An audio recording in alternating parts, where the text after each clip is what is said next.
Alright. So, as I put the title, what I'm hoping to do is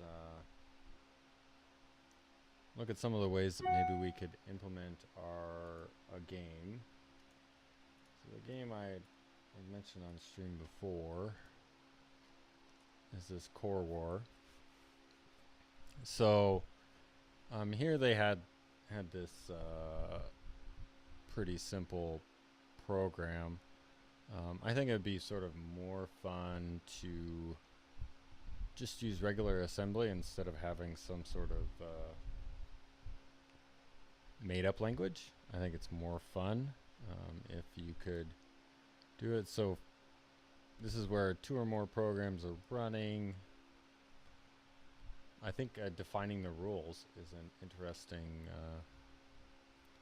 thought process. So I think you can come up with all kinds of ways that you could do this as long as you had a method for both executing and rules around how these pieces interact. So I think, kind of high level, you could think of it as let's see if I can open up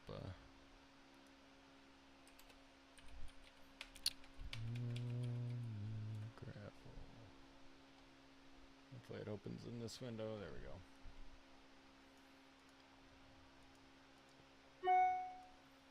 So if we have the 2 programs, and if they go through some interface where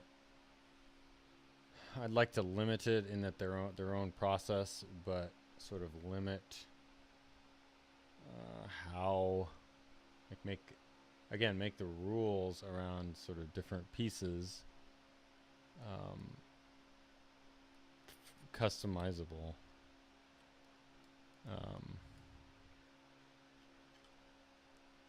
Right, so the assembly system would handle this interface, right? And that's kind of the big thing, to be able to have them issue a command, say an input or an output. So like, for example, if you're attacking another program, you might read some data that might have some sort of cost to it. You might write some data that might have some cost. Your program can be running internally.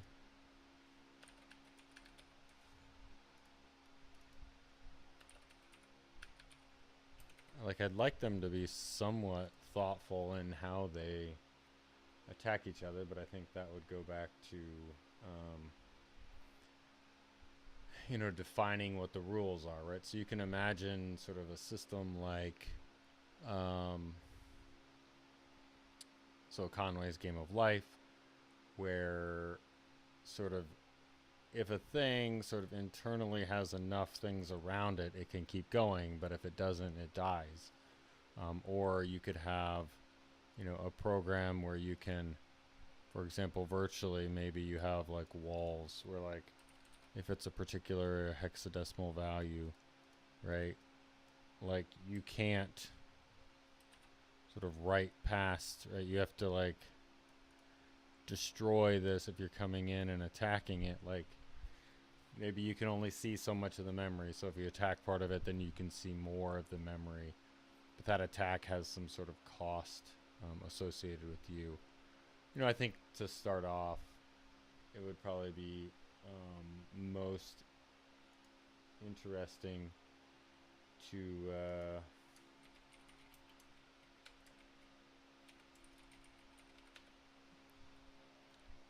start with like none of these restrictions and sort of build them in, but as long as you have sort of an interface for how these different programs sort of execute, I think that's fine. So I guess what I was thinking is that we would want to, like, I think if they're each started as their own process, I don't think they can sort of access each other's data. So I think, you know, we can allocate that memory and sort of start those processes inside of our C program, which I think is much more manageable. And then being able to code your warrior, whatever you want to call them,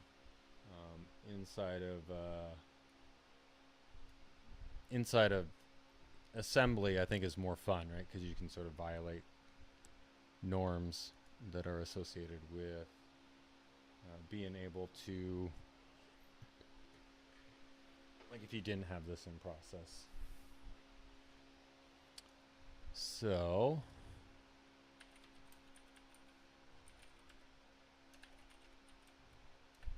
I'll go ahead and open this up.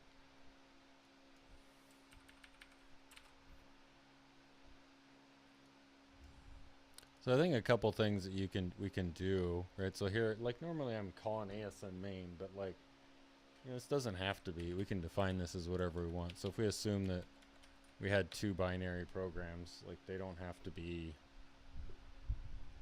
I would say they would be not externally linked to anything. So they wouldn't be able to call standard functions, right? They would just be able to call things from things that they are written in. So there'd be no sort of external functionality built into them.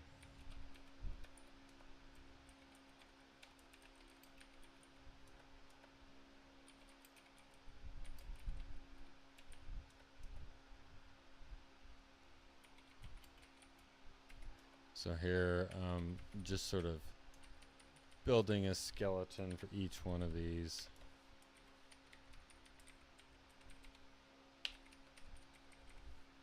And then we want to make those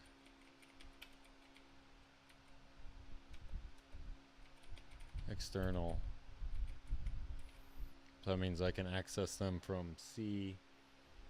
So again, just writing like our own basic version. You know, I think it'd be fun. So in our main program, right, we can say that we have a void or an int bot1.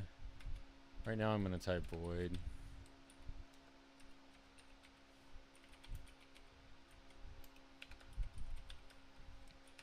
Just so that way C sort of understands it. So if we are not doing ASM main, I don't need that. Don't need that. I'll probably want standard IO.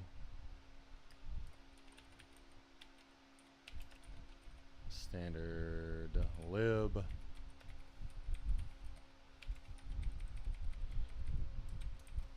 Oh, okay. So then I think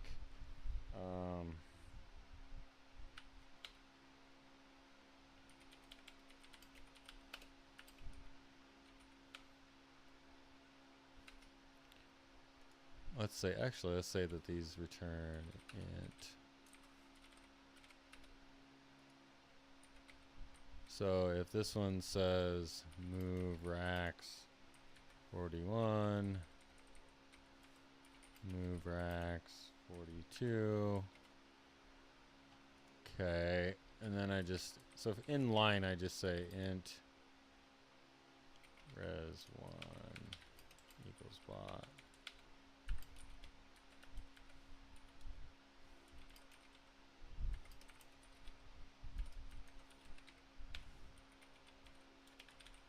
Print them off. %d, %d.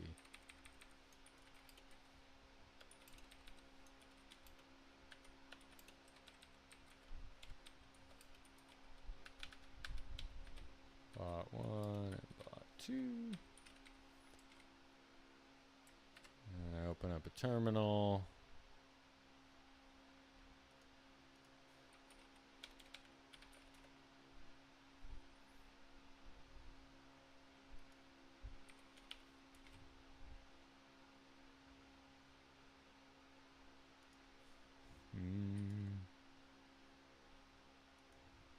Oh, std.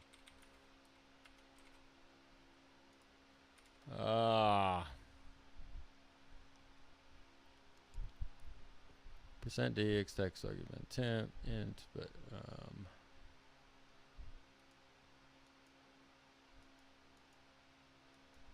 oh, my bad. Man, I can't type. There we go.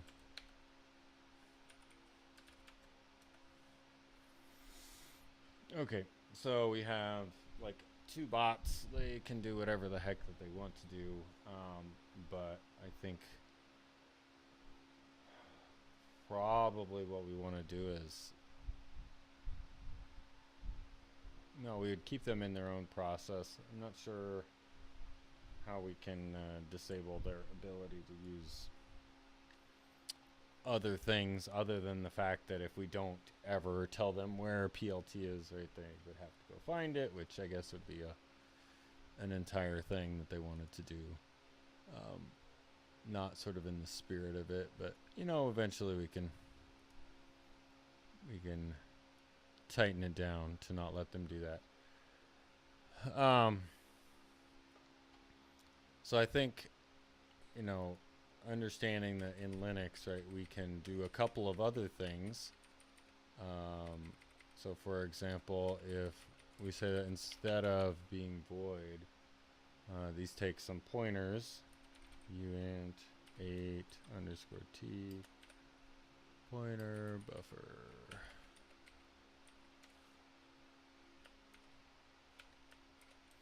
And then we need to include std int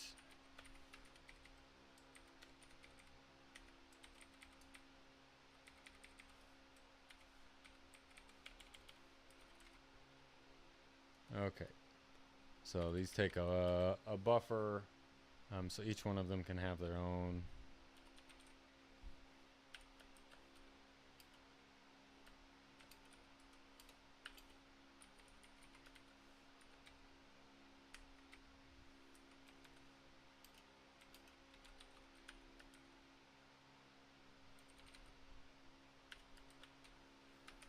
Yeah, this is kind of ridiculous, but B1.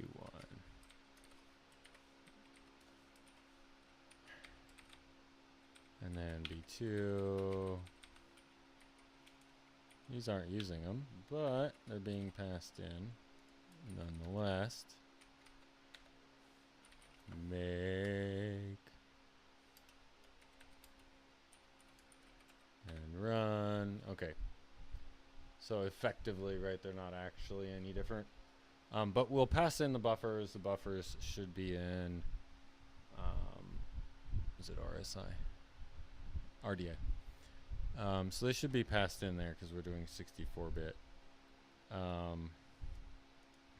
So, you know, the way to, we probably end up wanting to have these have a couple of parameters. So we might have a buffer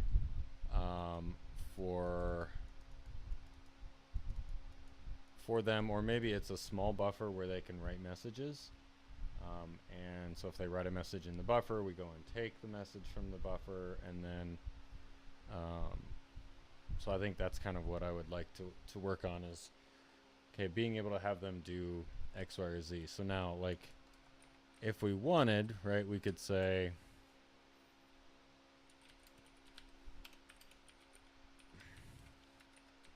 we could at some point start a new process.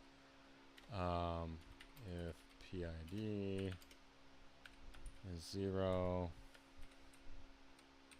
so this is the parent, oh, no, child.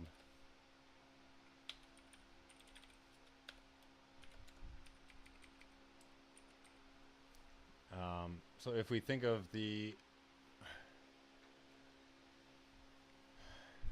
you know, the programs will live in some sort of memory space. You know, I think that we can sort of, again, give them, so this 100 bytes is not very much, right? So I think that's that's where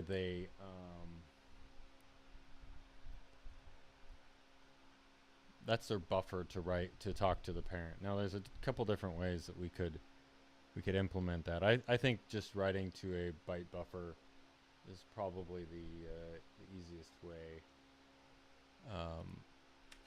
to figure it out. So in this sort of model, we would actually just have one buffer. Okay, no, we'll have two. So the parent process should have those, I think.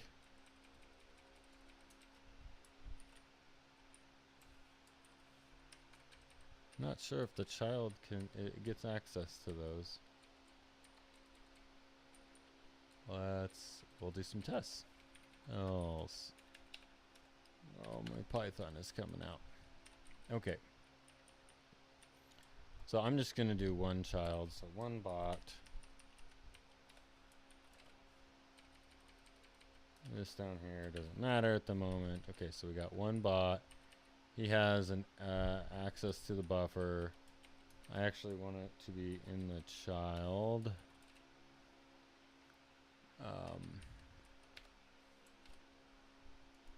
So Linux wait PID.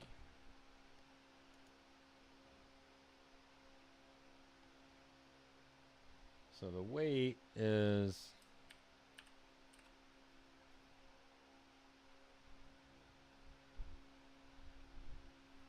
so if you call fork, I think you typically call fork and then exec. So if you call fork,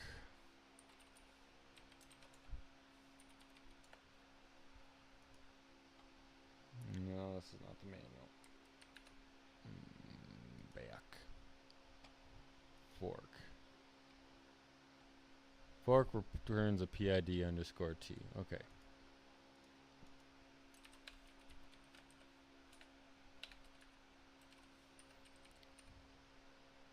And where is that defined? Alright, Unisted, okay.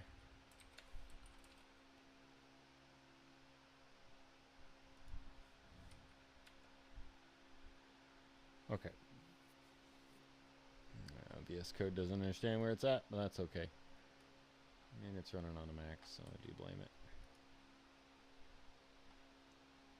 Okay. So let's look.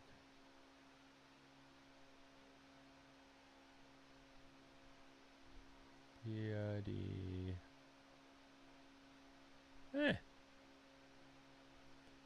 This one looks okay.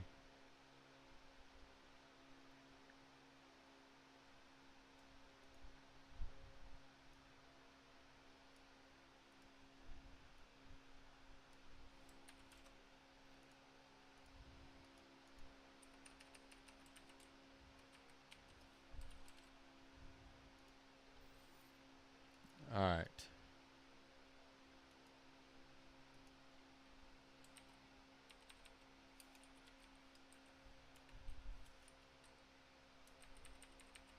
I can type, right? Okay. So if it's -1, that means there was an error with the fork. 0 is the child, right? And then this is the parent. So I think just basically I should be able to say printf the pointer to B1 is %LP B1.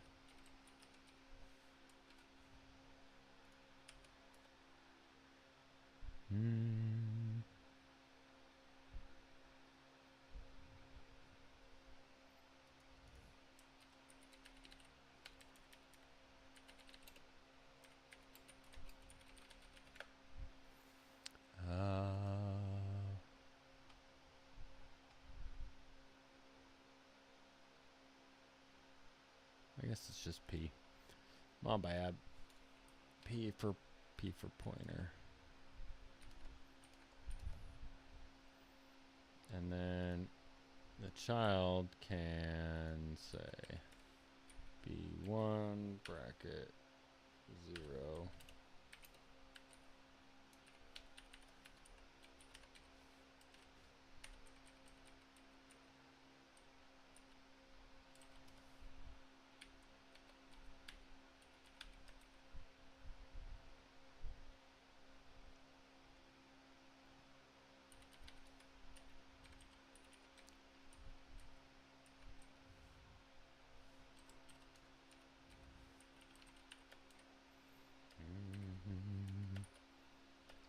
Percent 08x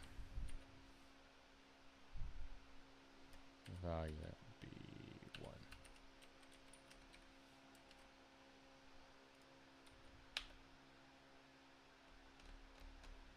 Oh, wait, PID. Where is that one at? Okay.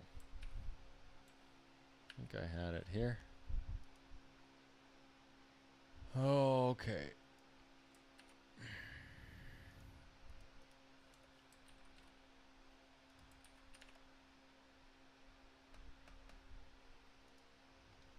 Wait, PID. Okay, so I need a int pointer status. Okay.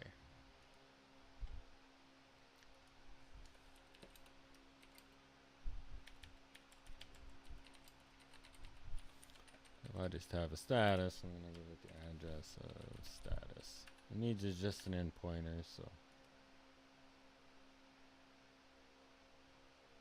Wait, PID.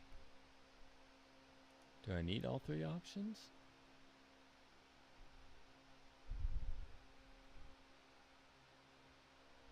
Int options. I can just give it 0, looks like. Okay, super. I don't need any options. Alright. So my child goes along.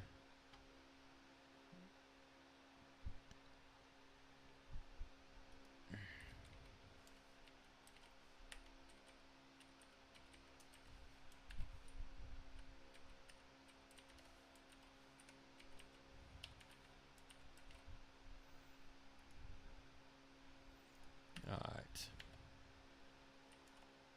So I think, if I understand it right, unless you share that memory, right? These are allocated at the same time. Let's see.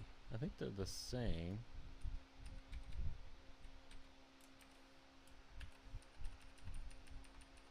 Before the fork.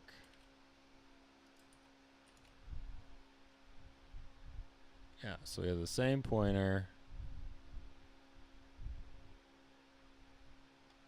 The child writes to it. Let's print off what the child has.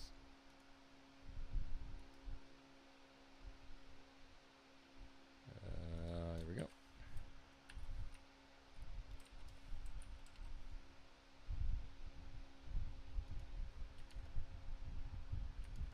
Right, so the child sees FF, but the parent still sees 1F.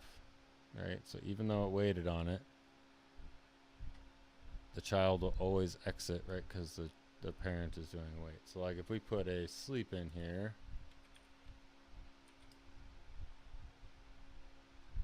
unisted, okay,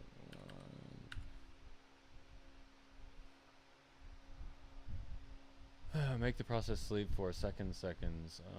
Okay, so let's do 10. More than 10 is terribly long.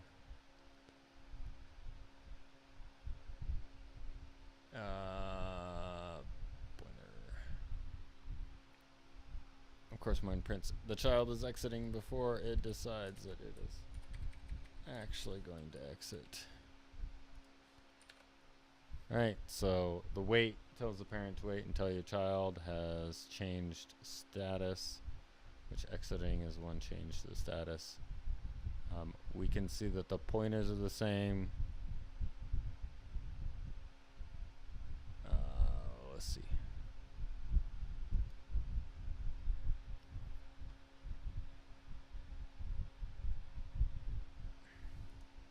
let's print off.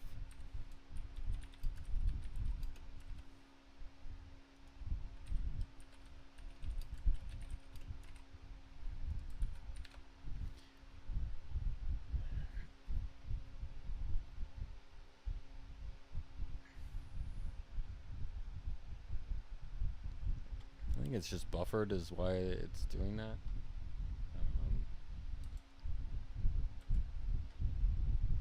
We shouldn't have any other issues with that.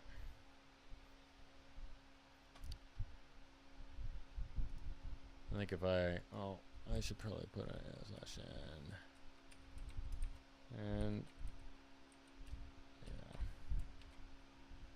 that would probably help.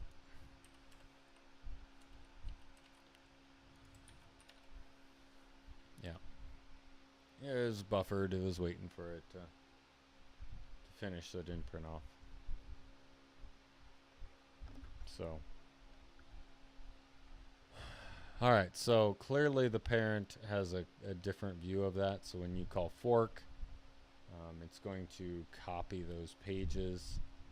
If the child goes and reads the value before they modify it, right, they should have the 1F before.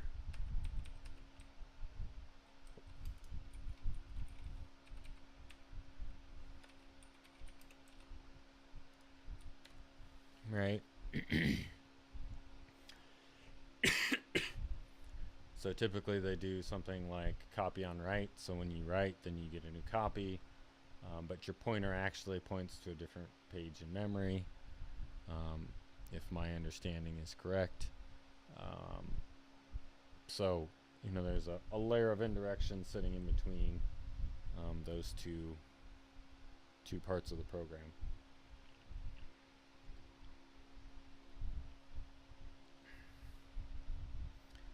So, I mean, unless we set it up so that they can share, let's see, fork shared memory.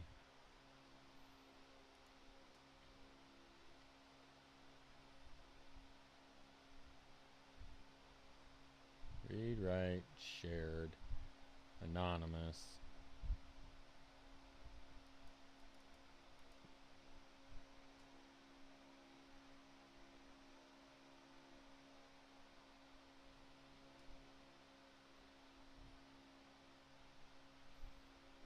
Alright, so this is mapped by the OS.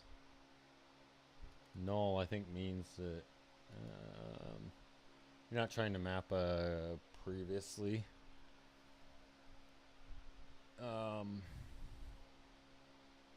Here it's just grabbing whatever that size is. These should be the protections. Let's look at nmap.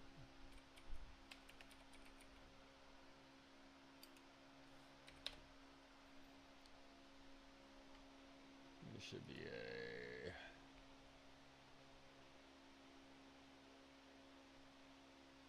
implements demand paging because files are not immediately read from disk and initially use no physical RAM at all. Actual reads from disk are performed after a specific location is accessed in a lazy memory.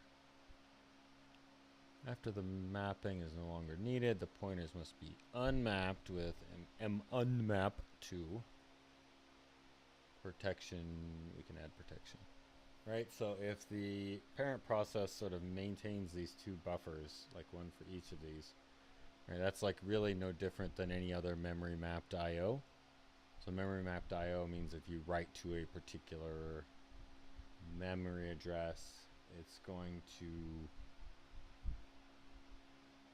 do something in hardware. So for example, if you want to send a signal on a pin on a Raspberry Pi or on a memory board, or you want to send out a network packet, a lot of those functions at the OS level end up having to be some sort of memory mapped input output, because the hardware needs to know where to do those operations, and that's how you typically get that done. So if we use this part of the example, right? So here they're making it a static and it's an int pointer. I don't think we need to necessarily make it static in that part. So I think in our program, let's see. So instead of it being declared like this, I think we can declare it like this. So I think you can do actually, let's leave this. So I think we can take our example and say, well, what we'd really like to do is, so let's look up.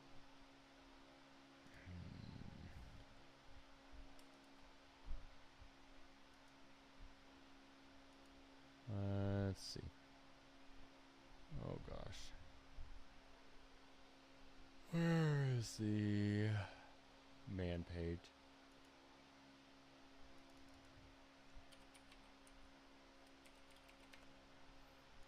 There we go. Okay, so if the starting address for the new mapping is specified in attr, the length argument, so this is the length of the mapping, which must be greater than 0. Okay, so we should be able to allocate our buffer as B1, and then instead of passing in that, we can just pass in B1. So that's I'm unsure, so do we need to,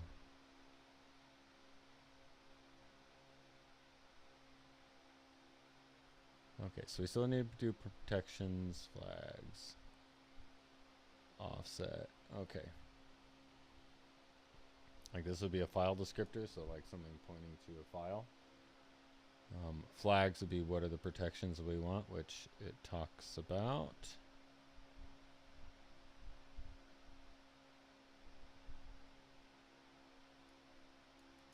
I think we want anonymous. I think the flags are like sane, other than the fact that VS Code can't seem to understand them. Probably because I'm missing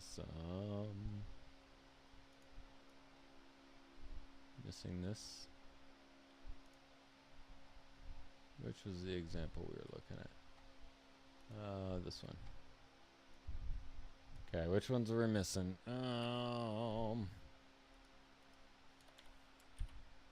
Okay, so I have Unisted, I have weight, I have types. I guess I don't have that one. Standard lib, standard IO, so it was just the memory map one.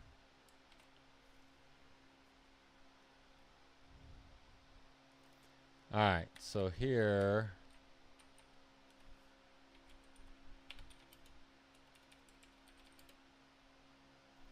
I actually don't need size of here. I did uint 8 because that was easy. I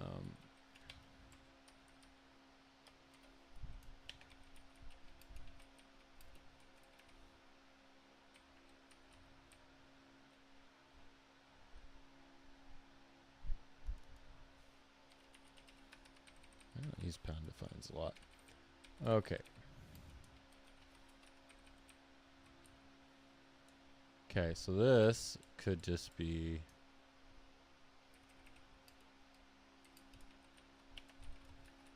I guess I'm conflating two things. So this size should be how many bytes I want.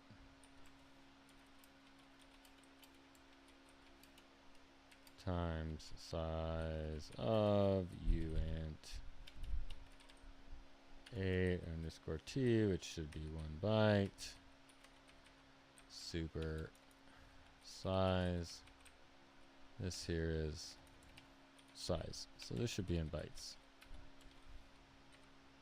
I still am not clear why it seems to think that anonymous is not defined, because it is.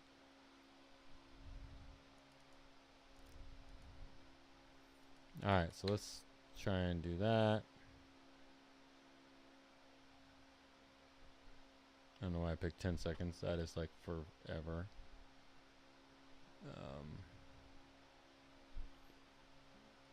Okay, and then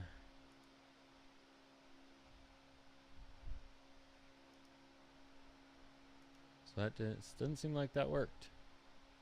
Read, write, shared, anonymous.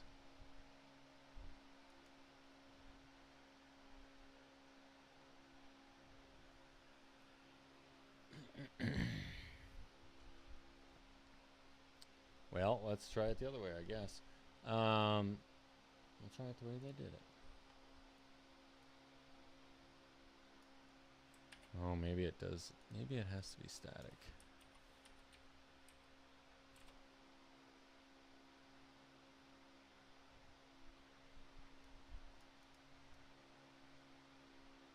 I'll just use their example for now. Let's comment out ours.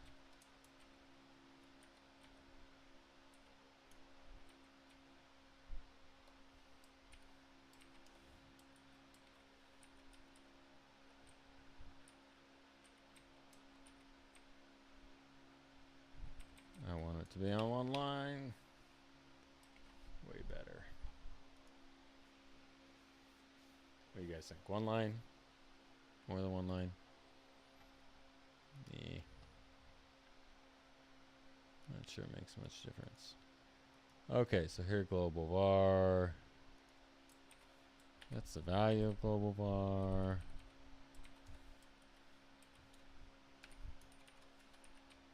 Parent print off the value of global var. Okay. Yeah, I didn't define B1 because that was right there.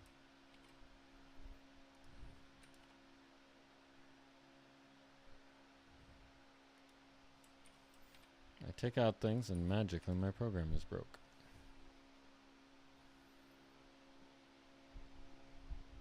Oh, I should change that from 10 to like 2. There we go. So now the parent is seeing it. And so that map worked. I'm unsure why, do I have to grab a new value of it? So it returns a void pointer.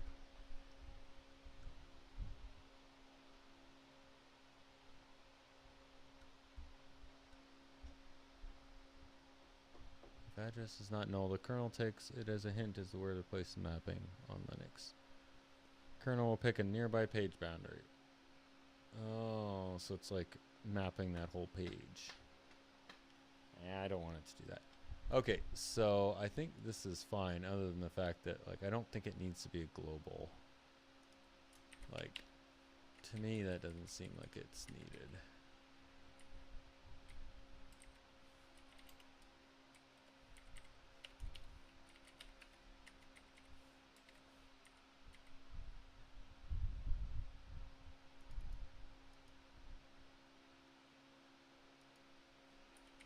And this size of seems like it you could pick any pointer, so they're just doing a single one. So the size of maybe 1. I also like to have parentheses in.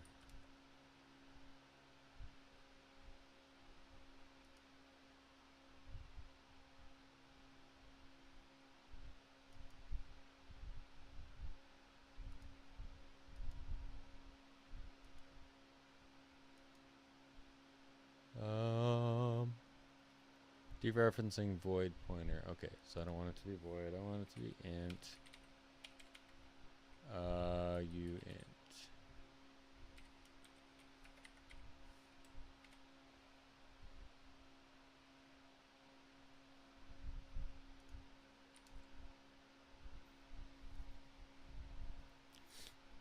Okay. Yeah, I didn't like it being global. That's just bad taste in my mouth. Bad assembly.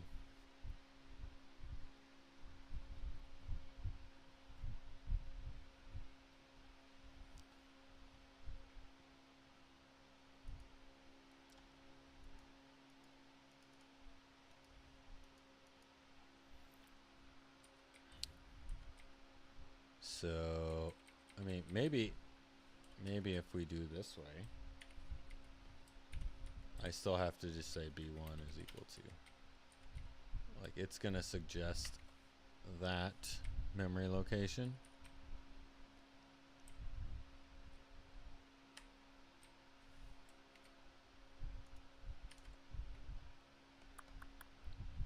Yeah.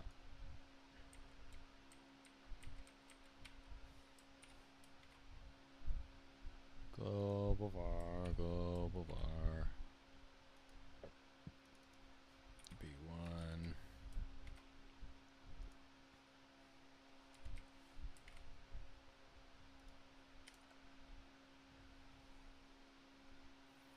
Yep.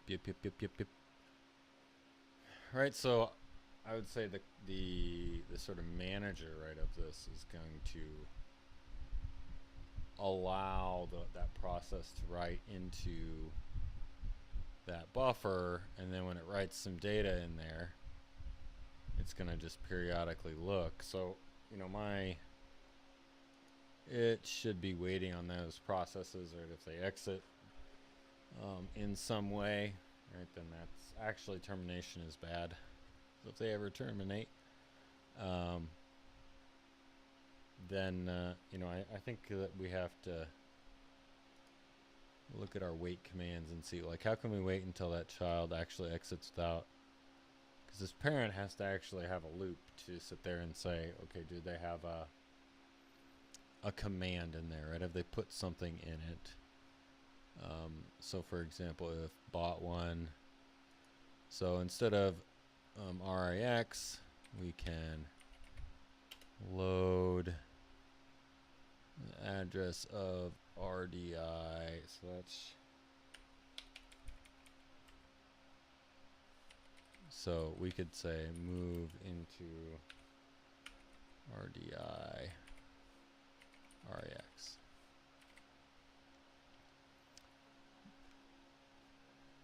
So this is our return type, but also, like, I'm going to be writing to that buffer, right? So let's do, yeah, it's 41, which is something different.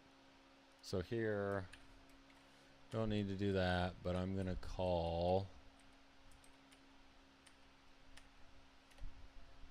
I'm going to say bot1.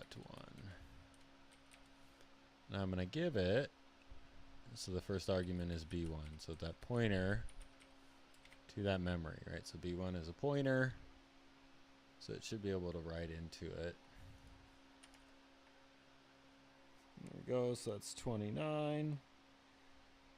So then the parent can see that and say, okay, what does that mean? You know, I think we got to define what that specification is for what data gets written. So, yeah, I don't think that's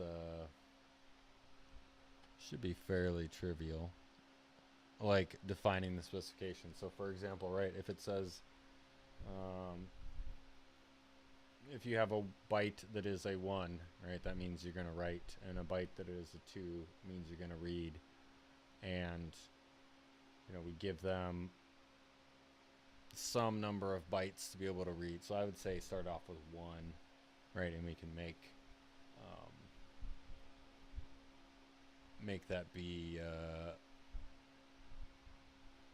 something that gets bigger as we go along with time. So, you know, instead of waiting on the PID, right, we can, let's see, does wait have, what are the options? So we can wait on any child, suspends execution until the,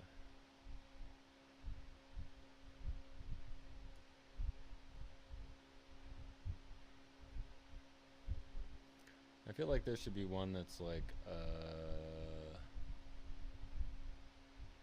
with a timeout.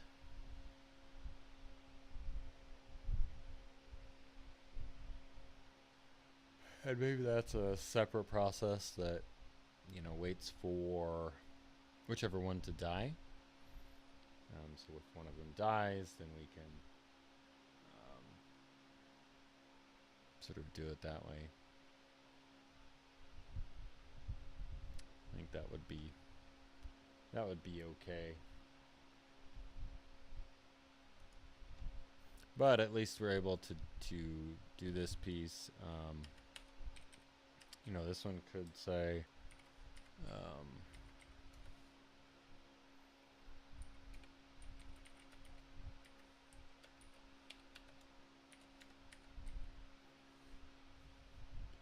so we could read the value B1.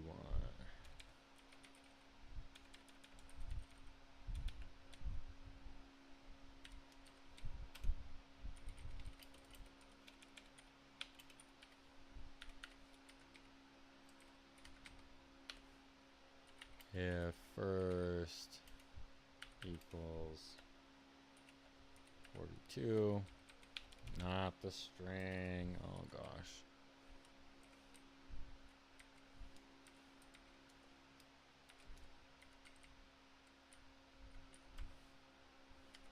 And we can wait on it. And then I like to say things like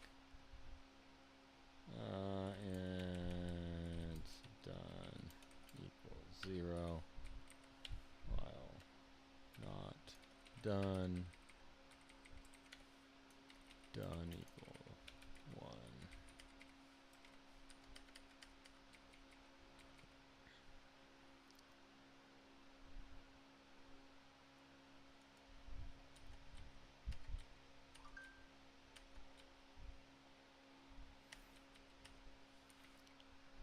So if this guy goes and does 41,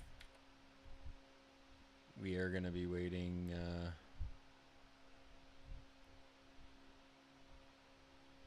forever, right? Because it never got to 40. But if it got to 42, the parent will exit, right? So, you know, so child could say that it wants to exit by giving a special code. Like I think that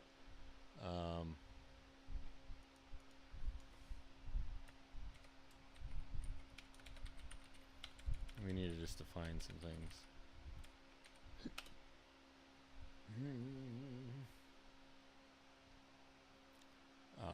Right.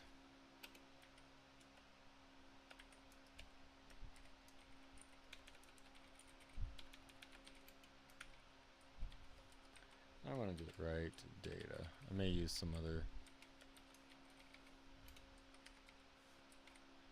Okay.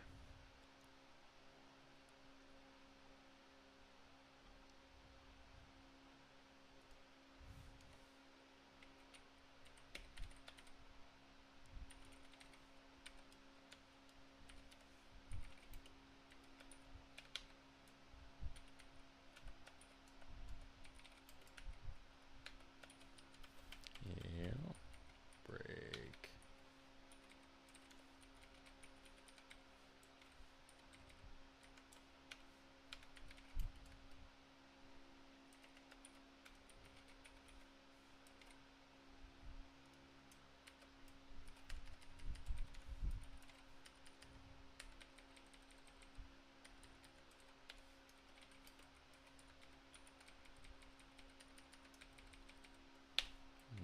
Something like that. Hopefully that makes sense to you guys. So I think that's our first byte. I think we would then have to grab our second byte to see how many bytes of data. And so byte 1.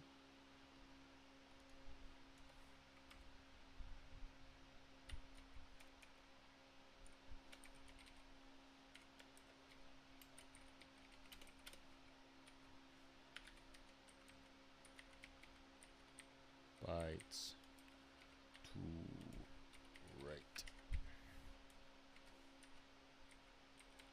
B1.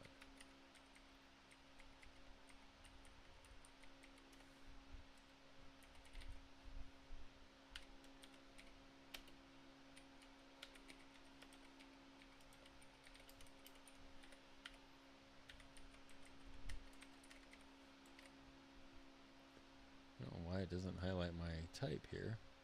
It just hates me, I guess. So let's see.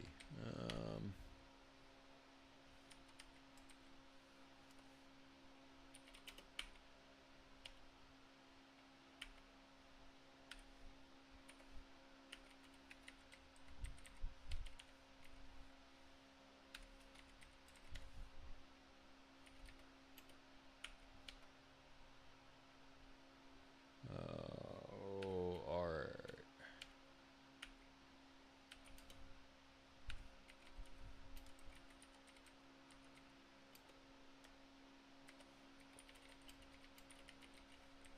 Oh, that's not a comment. That's a comment. There we go.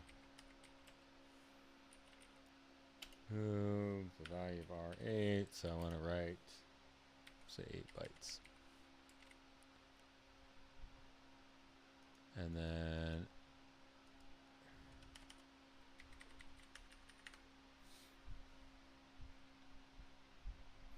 we're going to have like two. We're going to have 2 buffers. Right, so like the parent is going to have to write to a buffer, and the child is going to have to say, oh, I see that you're done with my thing. I would say they'd be 2 different buffers. So we'll have to work on that. That's why it's called tests. We're learning, building stuff. So, all right, well,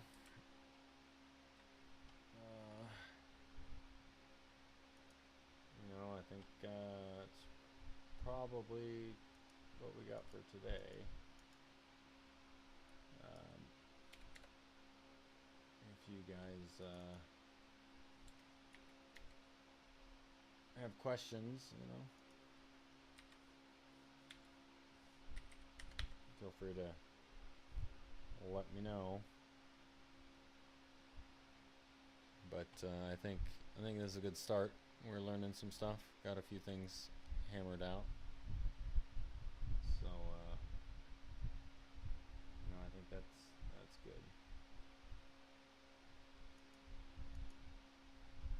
All right. Well, I'll let you guys go. I got work to do as well. So I'll talk to you later. Thanks, guys.